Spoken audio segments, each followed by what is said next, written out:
Le Ghana en crise totale. Otto Addo viré à 2 mois et demi du mondial, les Black Stars vont-ils survivre avec un nouveau coach? Salut la team, bienvenue sur la chaîne, c'est ton coach à distance qui te parle sans filtre, comme d'habitude. Aujourd'hui on plonge direct dans le feu qui brûle au Ghana. Otto Addo est viré.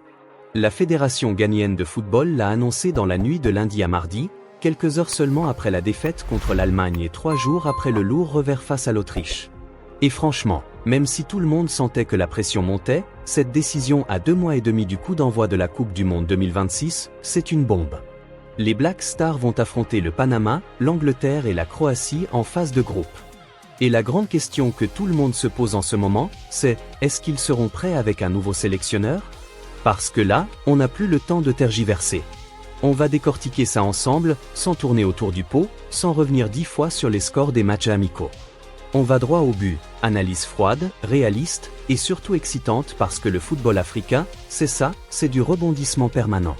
Si tu kiffes les Black Stars, si tu veux comprendre ce qui se passe vraiment derrière les communiqués officiels, reste jusqu'à la fin, like la vidéo et abonne-toi parce que je vais te donner du contenu chaud sur la nouvelle orientation technique des Black Stars, promis.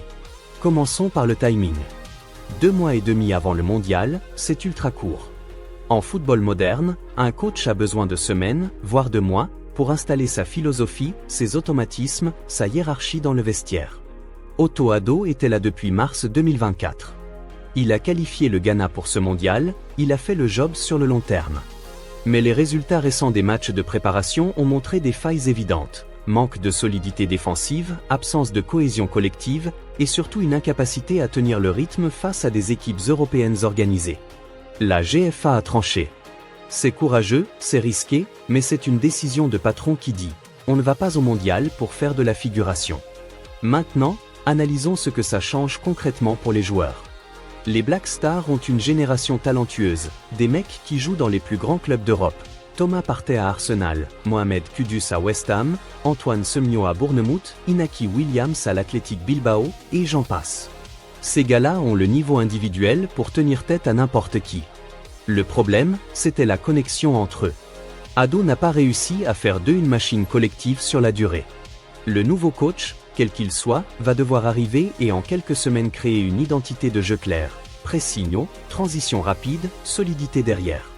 Parce que dans le groupe L, on n'a pas le choix. Regardons les adversaires, sans détour. L'Angleterre, c'est le favori numéro 1 du groupe. Des joueurs comme Jude Bellingham, Harry Kane, Phil Foden, Declan Rice, une équipe qui peut te mettre 3 buts en 20 minutes si tu n'es pas prêt. La Croatie, c'est l'expérience, la technique, le mental de vainqueur. Ils ont été en finale en 2018, demi en 2022, ils savent gérer les matchs à enjeu. Et le Panama, c'est le piège physique. Des gars costauds, qui courent partout, qui te mettent la pression sur chaque duel. Le Ghana ne peut pas se permettre de rater son entrée contre eux le 17 juin à Toronto. Si tu perds ce match-là, tu es déjà presque éliminé. Donc, est-ce que le nouveau coach va pouvoir préparer tout ça en si peu de temps? La réponse est nuancée. Oui, si la GFA choisit bien. Non, si elle fait un mauvais choix. Regardons les options réalistes. Un coach local expérimenté comme Kwesi Appiah? Il connaît la maison, il a déjà emmené le Ghana en quart de finale en 2010, il sait gérer la pression populaire. Ou alors un étranger qui a déjà bossé en Afrique, quelqu'un qui arrive avec un staff prêt à bosser jour et nuit. L'important, c'est que le nouveau sélectionneur ait déjà une idée précise du 11 de départ et qu'il puisse faire des matchs amicaux de dernière minute pour tester ses idées. La GFA a promis de communiquer bientôt la nouvelle orientation technique. On attend ça avec impatience.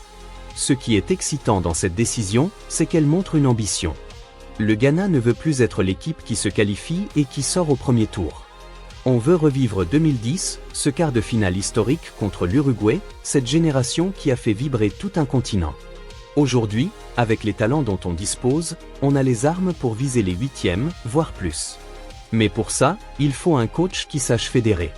Addo était respecté, mais les résultats des dernières semaines ont montré que le courant ne passait plus pleinement avec le groupe. Le vestiaire avait besoin d'un électrochoc. La GFA l'a donné. Parlons maintenant de l'aspect psychologique. Les joueurs sont des professionnels. Ils savent que le coach change, mais ils savent aussi que le mondial approche.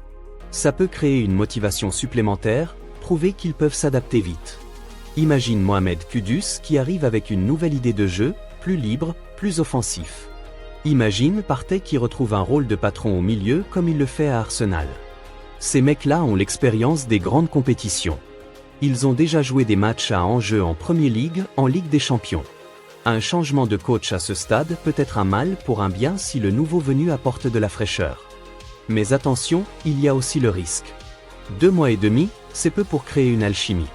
On a vu des équipes arriver au mondial avec un nouveau coach et imploser parce que les joueurs ne comprenaient pas encore le système. Le Ghana doit éviter ça à tout prix. La préparation doit être chirurgicale, stage de concentration, matchs amicaux ciblés, travail vidéo intensif sur les adversaires.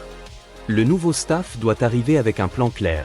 Comment neutraliser le pressing anglais, comment exploiter les espaces laissés par la Croatie, comment dominer physiquement le Panama. Je vais être honnête avec vous, je suis excité. Parce que le football ghanéen a toujours été capable de se réinventer dans la douleur.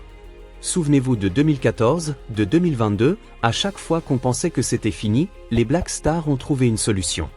Aujourd'hui, c'est pareil. La décision de virer Ado montre que la GFA ne veut plus laisser traîner les choses. Elle prend ses responsabilités. Et ça, les supporters ghanéens, vous devez l'apprécier. Vous qui êtes des millions à suivre les Black Stars partout dans le monde, vous méritez une équipe qui joue avec fierté, avec cœur, avec ambition.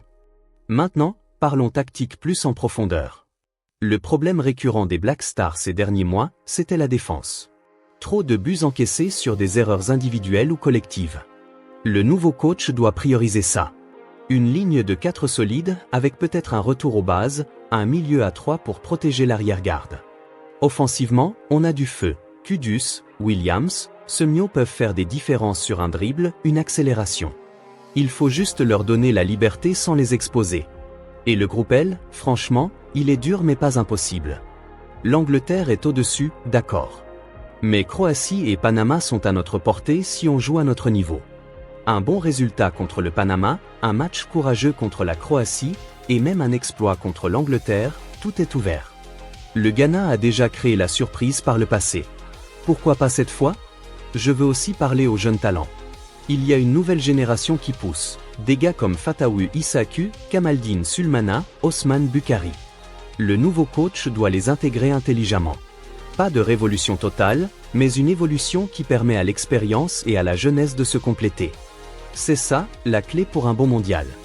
Les supporters, vous êtes le 12e homme. Depuis des années, vous chantez, vous voyagez, vous soutenez malgré les hauts et les bas.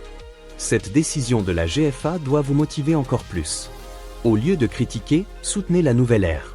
Parce que si le nouveau coach arrive avec un projet clair, si les joueurs adhèrent, on peut faire quelque chose de grand. Je termine sur une note positive, le Ghana a les ingrédients. Talent, histoire, passion populaire. Il manque juste la bonne direction technique au bon moment. La GFA a décidé de changer. Maintenant, à eux de choisir le bon successeur. Quelqu'un qui connaît le football africain, qui sait gérer la pression, qui peut faire briller cette équipe. Si tu es arrivé jusqu'ici, c'est que tu es un vrai passionné des Black Stars. Alors fais-moi plaisir, like cette vidéo si tu veux que je continue à suivre l'actualité du Ghana au jour le jour. Commente en dessous, qui tu verrais comme nouveau coach? Apia? Un étranger? Un nom précis? Dis-moi tout. Et surtout, abonne-toi à la chaîne, active la cloche. Parce que je vais te sortir des vidéos exclusives sur la nouvelle orientation, sur les stages de préparation, sur les premiers choix du nouveau sélectionneur, et bien sûr sur chaque match du mondial. On va vivre ça ensemble, en direct, sans filtre. Le Ghana n'est pas mort. Il se réveille. Et toi, tu vas être aux premières loges. Merci d'avoir regardé jusqu'au bout, on se retrouve très vite pour la suite. Allez les Black Stars. Black Star Forever.